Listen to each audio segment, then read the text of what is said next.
1920s was a time when U.S. women were fighting against the ideals of patriarchy and boycotting the very notions of inequality.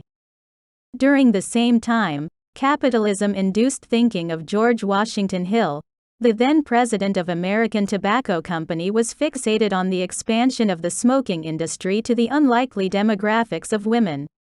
This would essentially double his target audience. He once famously said, "If I can crack that market, it will be like opening a new gold mine right in our front yard." Remind you, this was a time when women, especially young women, were considered scantily clad. Jazzing flapper to whom a dance, a new hat, or a man with a car is of more importance than the fate of nations. People weren't even comfortable with women casting votes, and women smoking in public? Unthinkable. Then cigarettes weren't just a symbol of prestige, but also a symbol of male dominance and power. This was bundled up with the social stigma that women who smoked were dissolute and debased whore. They were considered outcasts who had no place in society. George Washington Hill very well knew that bringing upon a social change in an era when women were fighting for basic fundamental rights wasn't a small feat. It required a touch of unconventional, something ingenious that has never been done before. So, in an attempt to cause uproar in the tobacco industry, George Hill, without any hum and haw, hired Edward Bernays for an astounding fee of $25,000. Edward was a brilliant marketer who had a keen understanding of human behavior. He was a disciple of his uncle, Sigmund Freud, and read all his work on psychoanalysis very carefully. Later, he was posthumously given the title of the Father of Public Relations, but during the early 90s, he was still toying with the idea of mass public marketing. Bernays believed, "The conscious and intelligent manipulation of the organized habits and opinions of the masses is an important element in democratic society."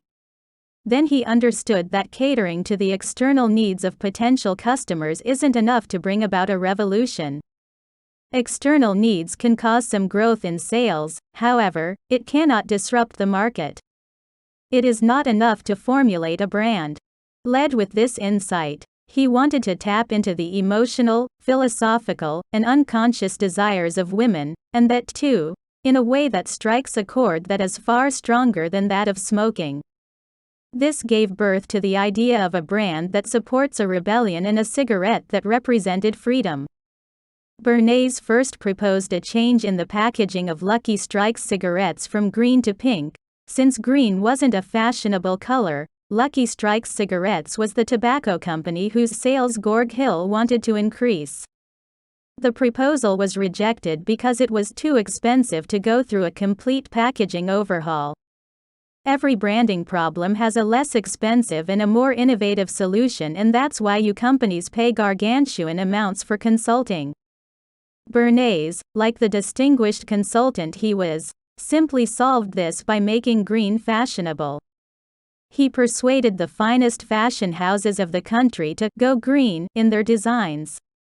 They later held what came to be known as the Green Gala at the Waldorf Astoria Hotel for some of society's most prominent trendsetters. What followed the Green Gala would be remembered for years to come. At the 1929 Easter Parade held every year on New York's Fifth Avenue, Bernays pulled the rabbit out of the hat. With the help of a few acquaintances, he gathered a list of Vogue magazine's top 30 debutantes.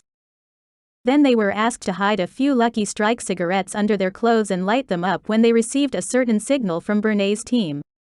A few of them complied.